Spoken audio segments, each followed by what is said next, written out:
Graça e paz, pastor. Meu nome é Luiz, eu sou aqui de Mariporã, São Paulo. Me tira uma dúvida. Hoje, no século XXI, podemos ter a réplica da Arca da Aliança dentro dos templos? E aí, pastor, falando de Bíblia, me responde aí. Deus abençoe. Um abraço.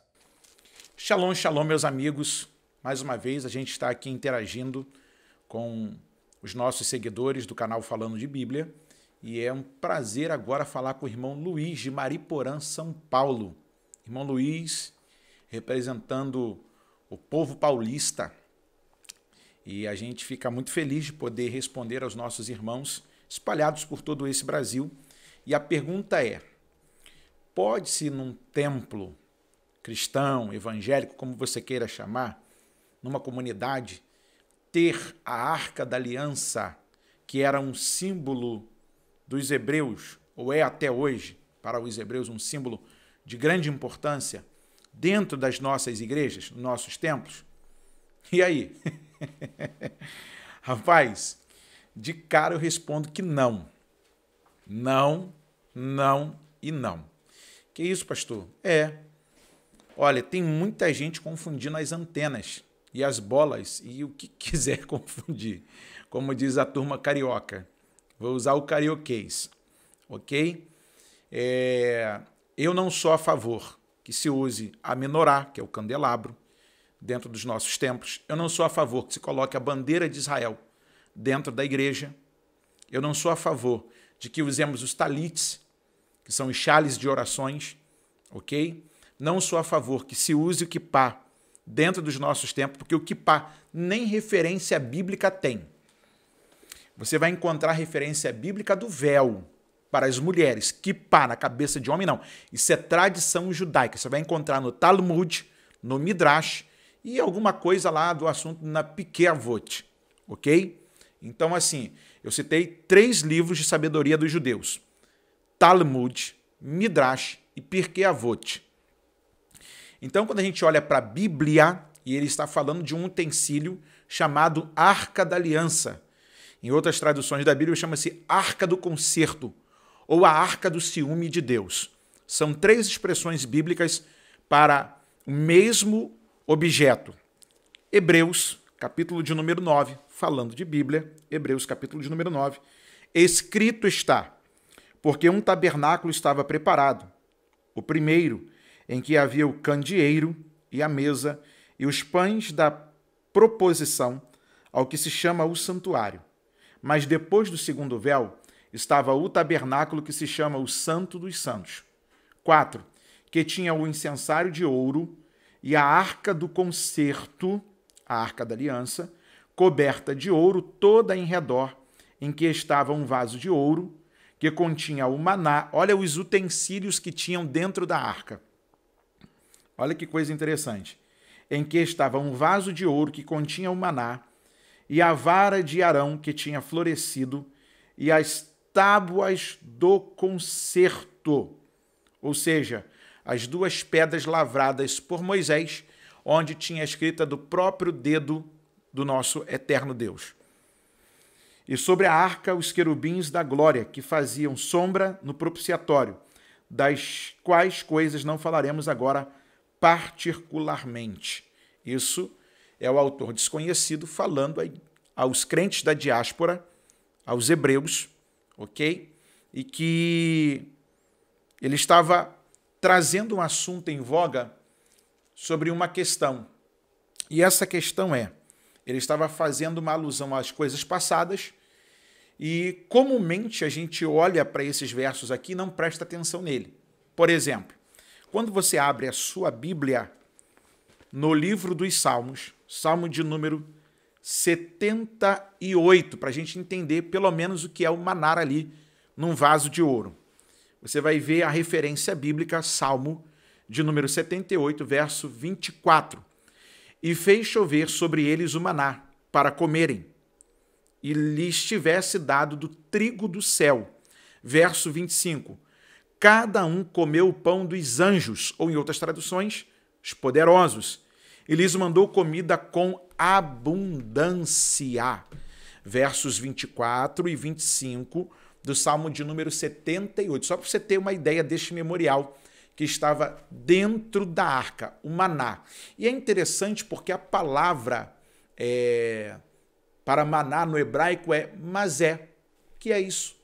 É uma das primeiras palavras que você aprende dentro do maneirismo da língua hebraísta. Ok? Mazé, que é isso. O salmista responde, isso era o pão dos poderosos, era o trigo do céu, era o pão dos anjos. Deus tirou da mesa dos anjos e colocou na porta dos hebreus. Isso foi um memorial. Então, a gente olha para as igrejas dos nossos dias, a gente vê muita coisa que não bate com a Bíblia. Não bate.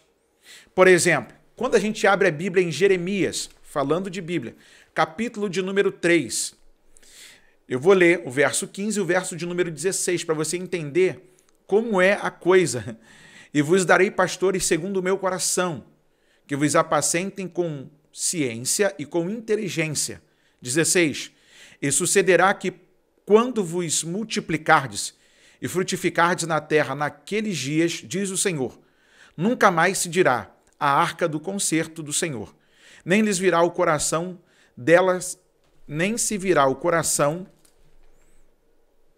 nem dela se lembrarão, nem a visitarão. Ponto, vírgula. Isso não se fará mais. Aí a turma pega e faz a Arca da Aliança sem aquelas mesmas medidas, pinta lá com uma tinta douradinha e diz que é a Arca da Aliança. Aí bota microfone dentro, Bíblia dentro, pedidos de orações dentro, fotografia dentro. Gente, teve gente que só para olhar para a arca morreu. Uzá e Aiô, no texto bíblico, quando Davi está trazendo a arca para Jerusalém, Uzá tocou na arca para não deixá-la cair no chão. E aí o que acontece? Ele morre. Gente, a gente está brincando com coisa séria. Tem coisas que Deus deu para Israel, não para nós, a igreja. Já que você quer ter a arca do concerto na sua igreja, então guarda o sábado. Isso aí, é isso mesmo, guarda o sábado. Por que você não faz as festas como manda? Shavuot,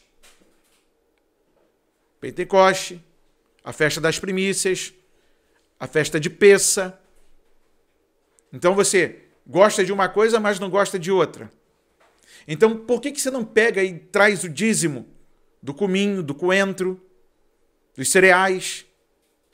Já que você quer a Arca da Aliança, por que os homens da igreja, os machos da igreja, não passam pela circuncisão, pela faca de pedra, desse tamanho aqui, amolada, e corta aquilo que sobra da pele do órgão genital masculino?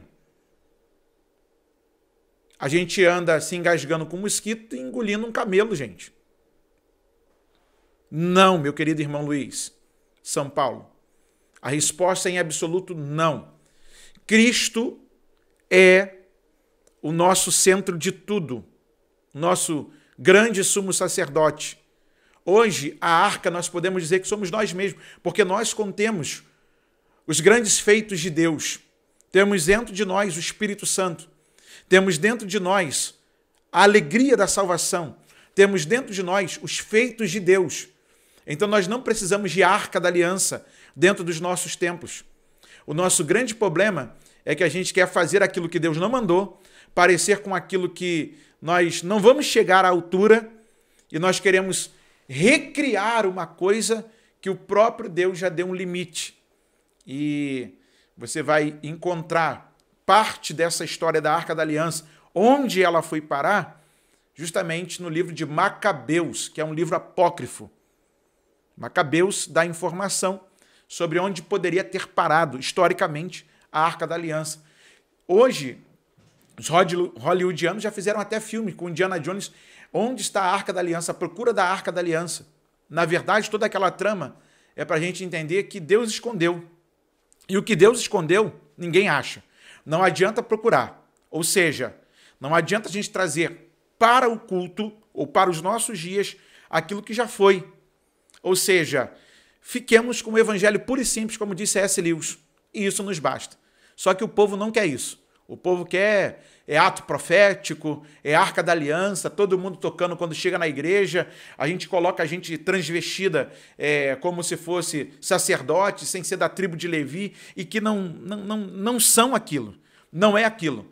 E eu vou dizer para você, se a sua igreja faz isso, meu irmão, sai desse negócio, porque isso é antibíblico, antiético, e vou dizer mais, pode trazer maldição. Eu não sei se vocês lembram do tempo da inauguração da réplica do Templo de Salomão no Brasil. Depois daquele ano da inauguração, o Brasil entrou numa desgraceira que só. Às vezes, por conta da ação de um líder, toda uma nação paga. Fica aqui o pensamento para você. Às vezes a gente bate palma. Eu fui lá em São Paulo para ver. Foi muito bonito. Eles gastaram dinheiro, mas eu fiquei pensativo no que aquilo representaria para a fé do povo brasileiro. E a partir de então, foi só desgraça. Então, meu amigo, fiquemos com a Bíblia. A Bíblia ainda é o suficiente. A Bíblia ainda é tudo o que a igreja precisa. Disse Jesus em João 17, verso 17, santifica-os na verdade. A tua palavra é a verdade. Deus abençoe nosso irmão Luiz, de Mariporã, São Paulo. Faça como ele, interaja com a gente, enviando a sua pergunta. Hoje nós temos lá no Instagram, @falando de Bíblia oficial. Você pode se inscrever lá, e seguir, né? Passar a nos seguir lá, e então saber das dinâmicas da semana, saber dos assuntos que nós estamos falando aqui e participar, interagir um com o outro, de mãos dadas, falando de Bíblia.